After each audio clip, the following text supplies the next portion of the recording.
Muito bem, meus irmãos, 1 Coríntios, capítulo 10 e o versículo de número 1. Ora, irmãos, não quero que ignoreis que nossos pais estiveram todos debaixo da nuvem. Todos passaram pelo mar e todos foram batizados em Moisés, na nuvem e no mar. Todos comeram de um mesmo manjar espiritual e beberam todos de uma mesma bebida espiritual, porque bebiam da pedra espiritual que os seguia, e a pedra era Cristo. Mas Deus não se agradou da maior parte deles, pelo que foram prostrados no deserto. E essas coisas foram-nos feitas em figura, para que não cobicemos as coisas más, como eles cobiçaram. Não vos façais, pois, idólatras, como alguns deles. Conforme está escrito, o povo assentou-se a comer e a beber, e levantou-se a folgar. E não nos prostituamos, como alguns deles fizeram, e caíram num dia 23.000. Não tentemos a Cristo, como algum deles tentaram e pereceram pelas serpentes. E não murmureis, como também alguns deles murmuraram e pereceram pelo destruidor. Ora, tudo isso lhes sobreveio como figuras, e estão escritas para aviso nosso, para quem já são chegados os fins dos séculos. Aquele, pois, que cuida estar em pé, olhe que não caia. Não veio sobre vós tentação senão humana, mas fiel é Deus, que vos não deixará tentar acima do que podeis. Antes, com a tentação, dará também o escape, para que a possais suportar. Na leitura que acabei de fazer, um ouvinte mais atento pode perceber que nós destacamos na leitura a expressão do verso de número 1, o verso de número 2, o 3 e o 4, principalmente onde nós temos aqui a expressão todos, ou seja, não teve alguns privilegiados no meio do povo que, porventura, não tenha sofrido como a maior parte sofreu. Não. O texto bíblico diz que todos. Esta é a expressão mais forte desses quatro versículos aqui que nós acabamos de ler. Ou seja, o texto nos mostra que aquele agrupamento de pessoas, o povo de Israel, o povo de Deus, que ele, Deus, tira do Egito, tira da escravidão e traz para junto dele, para a liberdade. Liberta aquele povo da escravidão, tira do Egito, coloca no deserto, na presença de Deus, sob os seus cuidados agora. E este povo, na sua totalidade, eles vão passar pelas dificuldades do deserto, mas todos passam. E já li o texto, lógico, e você pode depois reler para ver todas as dificuldades pelas quais eles passaram. Mas no verso 5, nós temos a ideia aqui contrária. Embora todos passaram, aqui nós temos nesses versos que até coisas boas, coisas excelentes, tá? As mesmas oportunidades, tanto de adversidade quanto de oportunidades boas, todos tiveram, Vejam que todos aí, conforme nós lemos, foram batizados em Moisés, comeram do mesmo manjar, beberam da mesma bebida espiritual. Ou seja, esta experiência maravilhosa, extraordinária, sobrenatural, de providência de Deus, de socorro de Deus, foi concedido a todos, com a mesma oportunidade, irmãos, com as mesmas situações para todos. Todavia, no verso 5, Deus não se agradou da maior parte deles, pelo que foram prostrados no deserto. Ou seja, quando é para Deus aprovar, quando é para Deus agora, olha, dar ali o seu veredicto, o seu aval a respeito desse grupo, não temos a palavra todos, não temos. Ao contrário, nós temos aqui a maior parte deles foram prostrados no deserto, porque eles não conseguiram vivenciar, eles não conseguiram experimentar, eles não conseguiram usufruir, a maior parte deles, de todas as benesses de Deus naquele deserto. Eles preferiram se inclinar para aquilo que é ruim, para aquilo que é mal, para aquilo que é prejudicial para o ser humano. E isto em detrimento das promessas de Deus, das boas coisas de Deus. Nós aprendemos por meio desse texto que é o que também acontece nos evangelhos. Aqui eu estou destacando para vocês o termo todo, e aqui nos evangelhos a gente tem muito a expressão multidão, a multidão é a mesma coisa, e no meio da multidão, Jesus estava no meio, mas a maior parte daquele agrupamento de pessoas também não consegue usufruir das bênçãos do Senhor Jesus Cristo, como alguns usufruíram, como alguns cegos de Jericó, mulheres fluxo de sangue, a cananeia, tá? A viúva ali da cidade de Naim. Então, nós temos N pessoas que conseguiram extrair o melhor daquilo que Jesus tinha para oferecer. Porém, a maior parte era composta aí de murmuradores, de questionadores, de pessoas que estavam ali só para investigar Jesus. Outros estavam ali procurando algum erro para acusá-lo. Então, no meio desta multidão, olha a mistura de gente que existe. E, infelizmente, é a menor parte que consegue chegar do outro lado. É a menor parte que consegue alcançar o objetivo.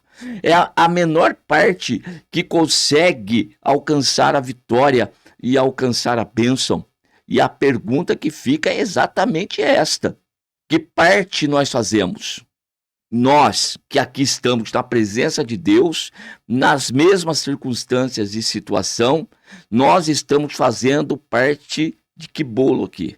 Da maior parte que teve uma determinada reação ou da menor parte? Vejam que a maior parte deles, Deus não se agradou.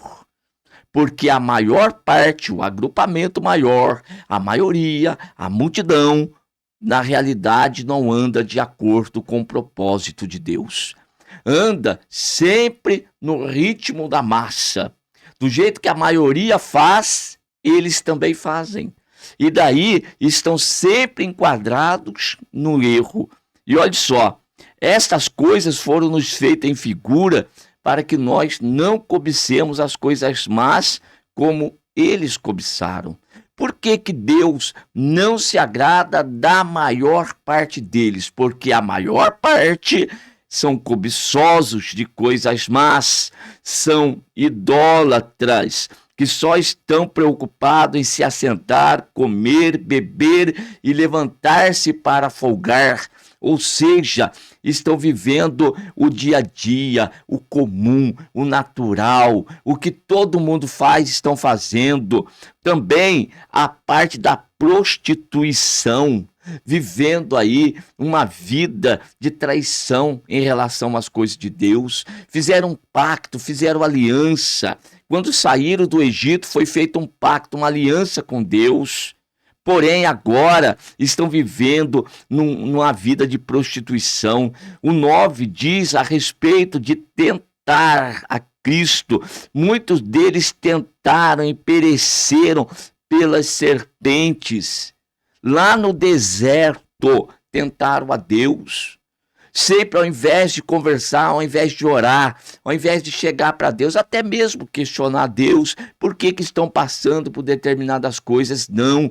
Sempre estavam querendo tentar ao Senhor, falar que Deus que é este, que nos tirou de lá, diz que ia nos levar para uma terra boa, mas estamos morrendo nesse deserto.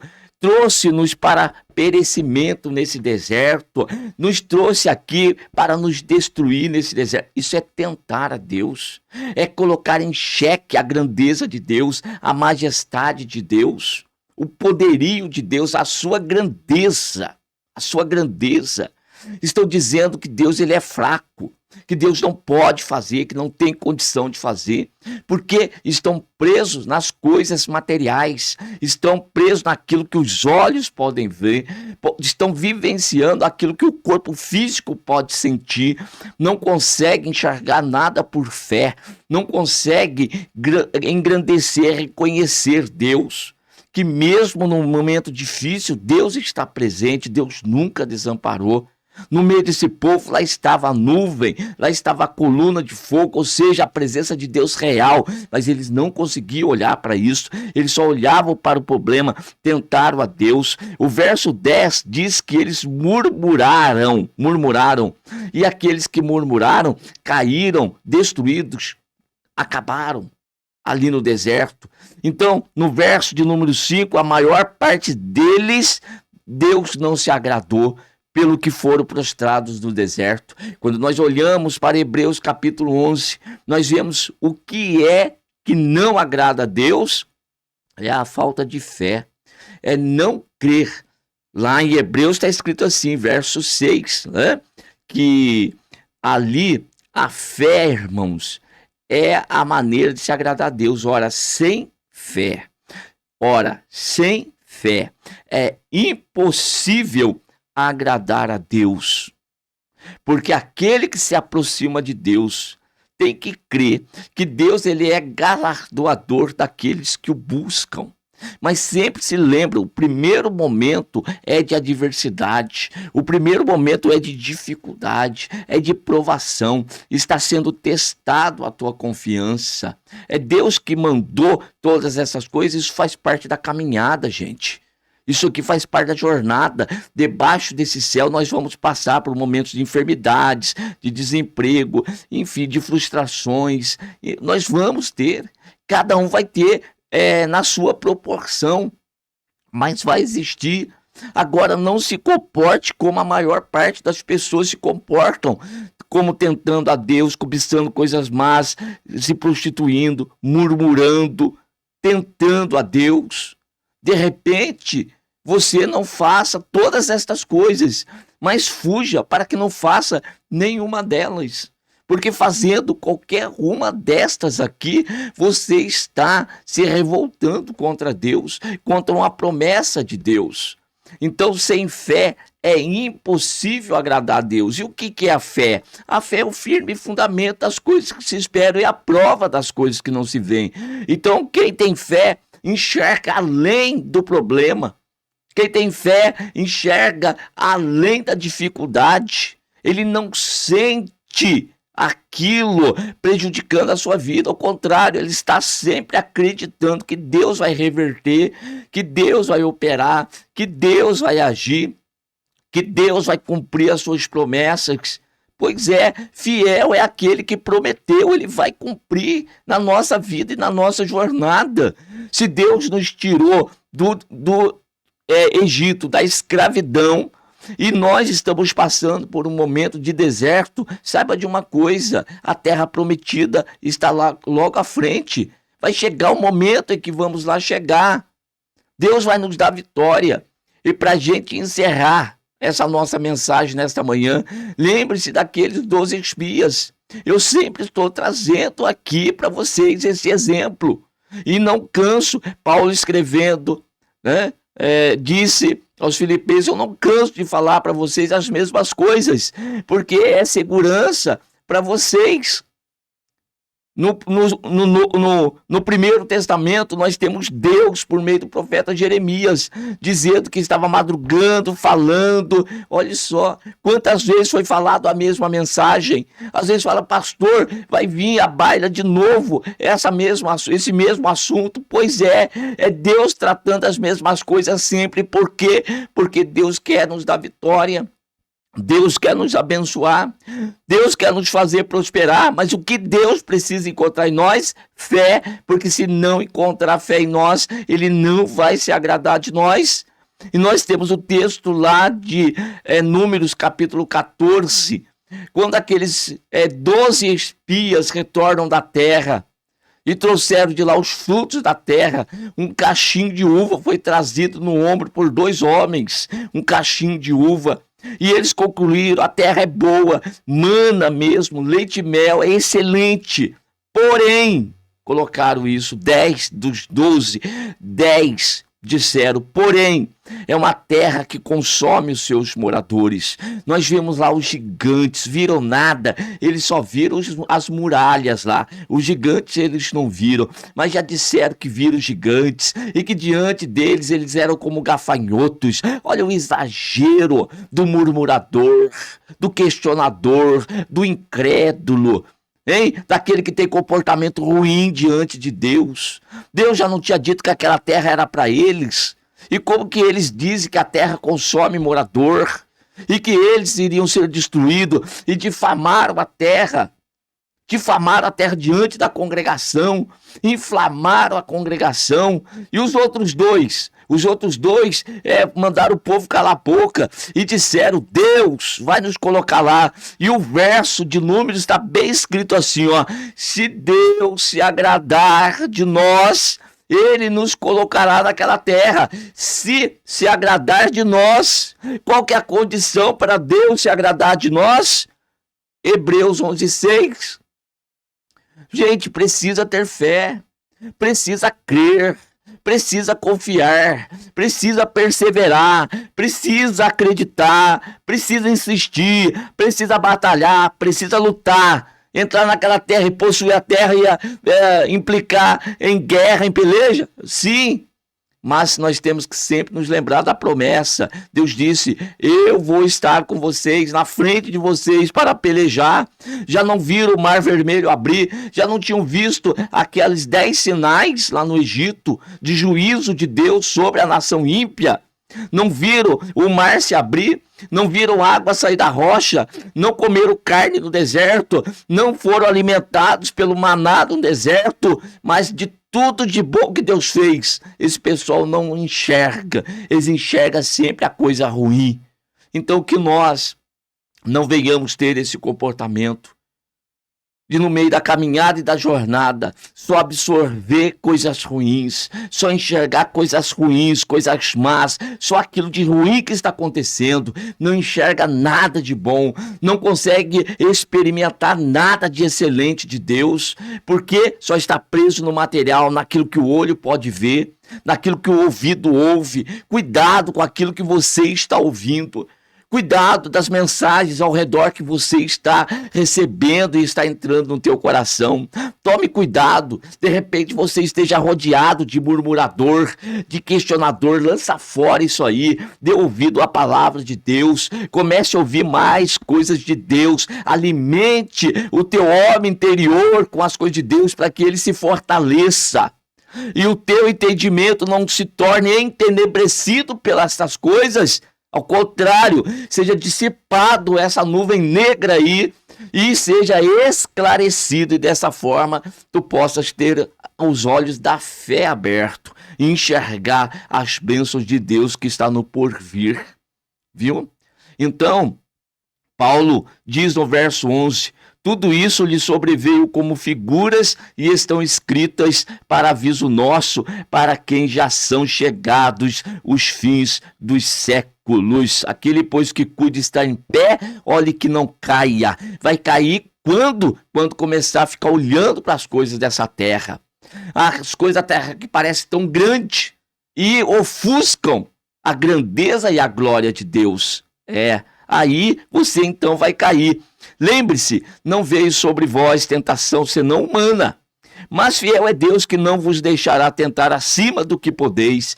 Antes, com a tentação, ele também dará o escape para que possais suportar. Então não vais perecer nesse deserto, não vai morrer, desde que não fique no meio da multidão, não fique no meio da maior parte deles, que são murmuradores, e estes vão ser prostrados, estes vão cair, estes vão morrer, não porque Deus vai matar, eles se matam, eles se destroem, porque não conseguem pegar a vida e a coisa boa que Deus tem para cada um de nós. Que nós estejamos sempre na menor parte, no menor agrupamento. Mas saiba de uma coisa, esse menor agrupamento, esse menor número de pessoas escolheram a melhor parte e isto não vai ser tirado deles. Que Deus continue te abençoando cada vez mais. Amém.